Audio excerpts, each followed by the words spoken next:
নমস্কার, happy mother's day.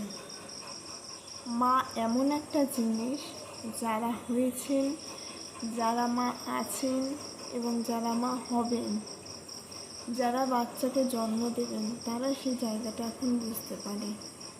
আমিও আগে বুঝতাম না মায়ের মর্ম, এখন বুঝি। এখন বুঝি নিজের মায়ের কতটা প্রয়োজন। হ্যাঁ, শাশুড়ি মায়েরও প্রয়োজন হয়। যদি সে মায়ের মতন হয়, অবশ্যই প্রয়োজন হয়। কিন্তু অনেক শাশুড়িরা তো সেটা বোঝে না। আবার অনেক শাশুড়ি খুব ভালো হয়, নিজের মায়ের চাইতেও সন্তানকে ভালোবাসে বেশি। সে বোঝে অন্যের মেয়ে তো, এখানে এসে একটু মেনে নিতে সময় লাগবে। সে বোঝে যে তার মায়ের কাছে সে কতটা রাজকন্যা ছিল, তাকে সেইভাবেই আমাদের মানিয়ে নিতে হবে। এবার বলি আমার মায়ের কথা।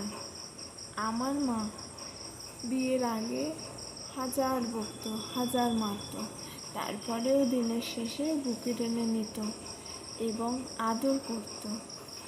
এখন শরীর খারাপ হলেও 10বার বলতে পারি না, মা জ্বর হয়েছে, মা কাশি হয়েছে। মাকে বললে মা এক ছুট্টে চলে আসবে, কিন্তু বলি না কেন জানি না। মায়ের অনেক কাজ আছে। আগে যখন আমার শরীর খারাপ হতো একটু, সব কাজ ফেলে মা আমার কাছে বসে থাকতো, আমাকে খাইয়ে দিত, স্নান করিয়ে দিত, ঘুম পাড়িয়ে দিত, আর স্কুলে যাওয়ার জন্য ভাত খাইয়ে দিত। আমার মনে আছে যত বড় হয়েছে, আমি যখন 12-এ পড়ি, তখন আমার মা আমাকে খাইয়ে দিয়েছে। মা কতটা আপন হয় এখন আমি সময় সময় বুঝতে পারছি। এটা সবাই বুঝতে পারে, সবার একটা সময় আসে কি না। এখন বিয়ে হয়েছে, বাড়িতে একা থাকি, এখন মায়ের জায়গাটা আমি মিস করি। বাড়ি গেলে মায়ের মুখের দিকে তাকাতে পারি না, মায়ের কষ্টে বুক ফেটে যায়।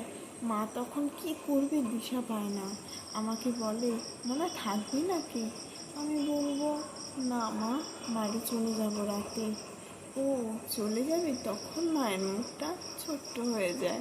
তখন বুঝতে পারি মেয়ে নিজের কাছে থাকবে না, তাই খুব কষ্ট পায়।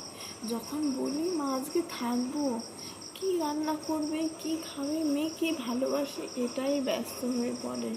কার কার মায়েরা এরকম করে অবশ্যই আমাকে জানাবেন। আর যদি আমার কথাটা ভালো লেগে থাকে, লাইক কমেন্ট শেয়ার করে দেবেন। আর সব মায়েদের জন্য আমার নমস্কার। সবাই ভালো থাকবেন। নমস্কার।